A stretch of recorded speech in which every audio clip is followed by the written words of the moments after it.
This is an artist's conception of one hypothesis for how chaos terrain forms. If there is heat coming from below, it's possible that that icy shell is actually partially molten or maybe just made of like squishy ice.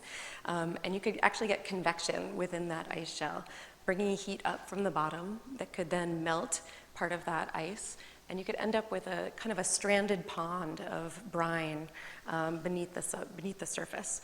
And maybe that kind of pokes through and allows these chaos terrains to form where the blocks break apart and fall in. So this is really interesting because if liquid water is that close to the surface, we really want to see what's in there. This could represent one of the habitable environments that we're really searching for, that we would be excited to find. So this is kind of a cross-section of Europa's crust with some of the processes we think might be going on. You could have warmer flowing ice, moving heat and materials and nutrients around.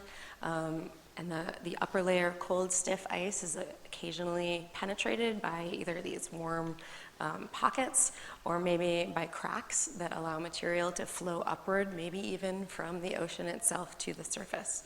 And this is a really, really exciting, if it's true, it's really exciting to think about this warm, briny ocean water mixing with radiation processed organics that are deposited on the surface, and what that means for the chemistry and the habitability is really exciting.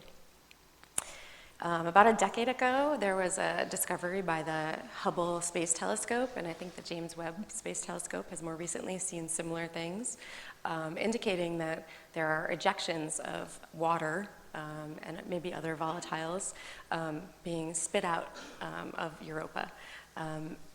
One possibility for that is that these are actually active plumes, again, of water, be either from one of these ponded lakes beneath the surface or maybe from the ocean itself. On the left, you see the actual Hubble data from 2012, I believe, and on the right, you see the artist's conception of what one of these putative plumes might look like.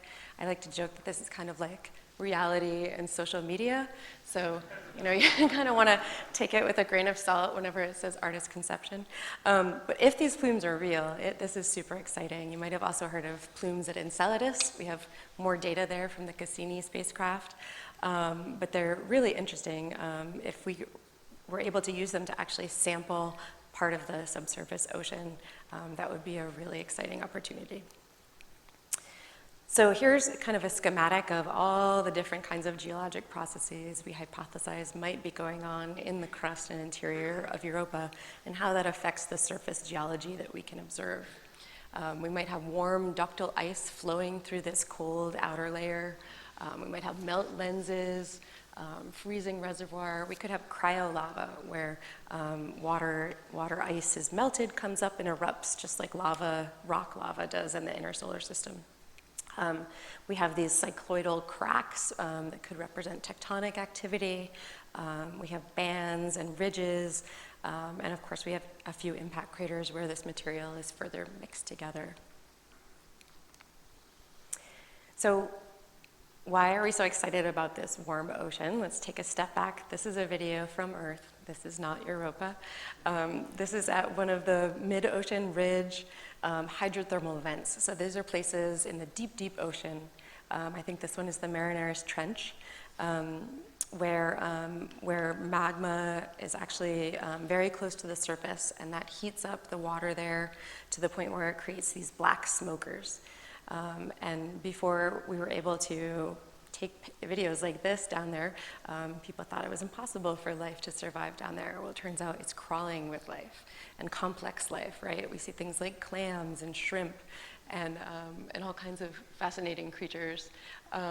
So what they're feeding on is they're feeding on the chemical energy. There's no sunlight down there. This is so deep below the Earth's ocean that there's no light energy.